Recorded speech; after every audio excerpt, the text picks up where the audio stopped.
नमस्कार, प्रवास साक्षी news network और आप सभी का स्वागत है। कश्मीर घाटी में एक बार फिर वही पुराना दृश्य सामने आया है जो कभी यहां की सड़कों की पहचान बन गया था। रमजान के आखिरी जुमे के दिन श्रीनगर, मगाम और बडगाम जैसे इलाकों में लोग सड़कों पर उतर आए और ईरान पर अमेरिका और इजराइल के हमले के विरोध में नारे लगाने लगे।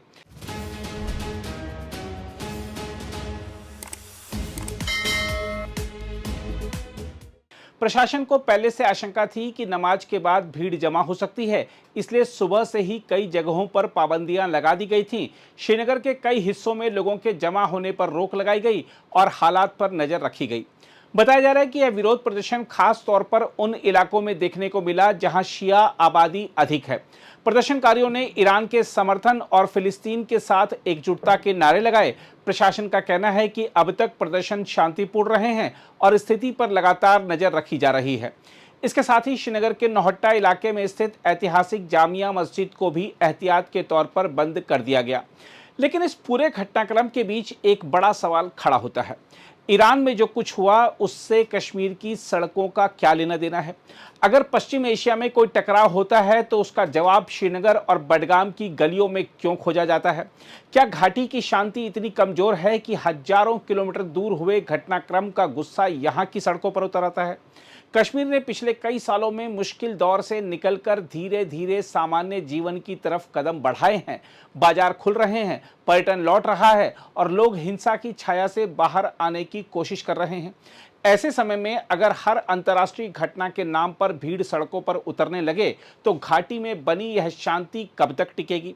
यह भी ध्यान देने वाली बात है कि जैसे ही ईरान पर हमला हुआ वैसे ही शुक्रवार की नमाज के बाद विरोध प्रदर्शन का वही पुराना पैटर्न फिर से दिखाई देने लगा है। आखिर यह संयोग है या किसी संगठित सोच का हिस्सा है?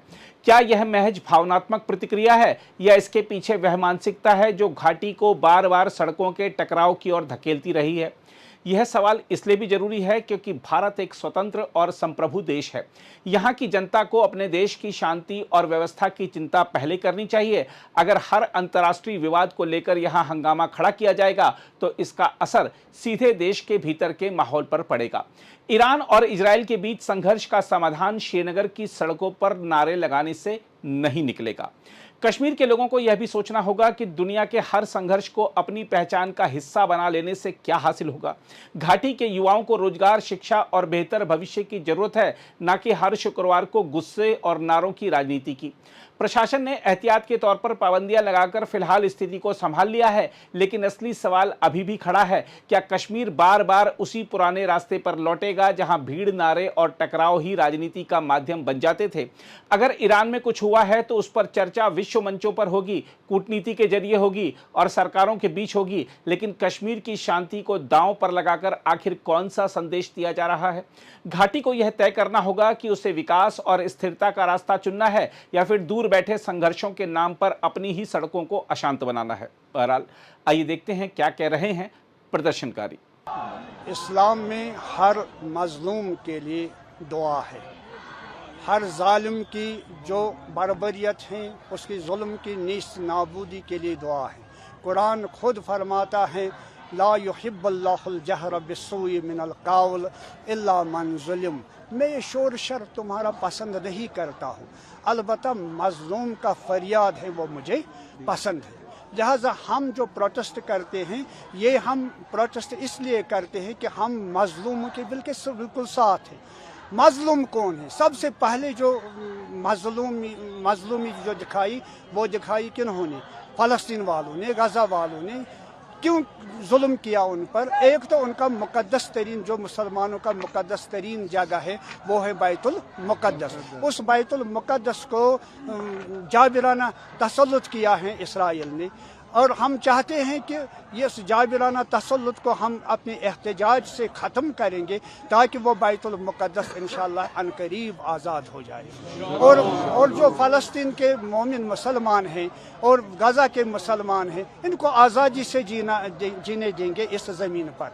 उन्होंने क्या किया? देखो कितनी बर्बरियत से उनको वहाँ पर लाखों में, हज़ारों में शहीद कर दिया गया, जिनमें औरतें हैं, जिनमें बच्चे हैं। उनके लिए बहुत तशनगी है, प्यास है, भूखे हैं। उनको ऐसे ही शहीद कर दिया गया। तो लिहाजा हम चाहते हैं कि उनको आज़ाद और सुकून से रहना दीजिए इस ज़मीन पर। और जो आजकल ईरान में किया, वो क्या किया खामनेई साहब ने?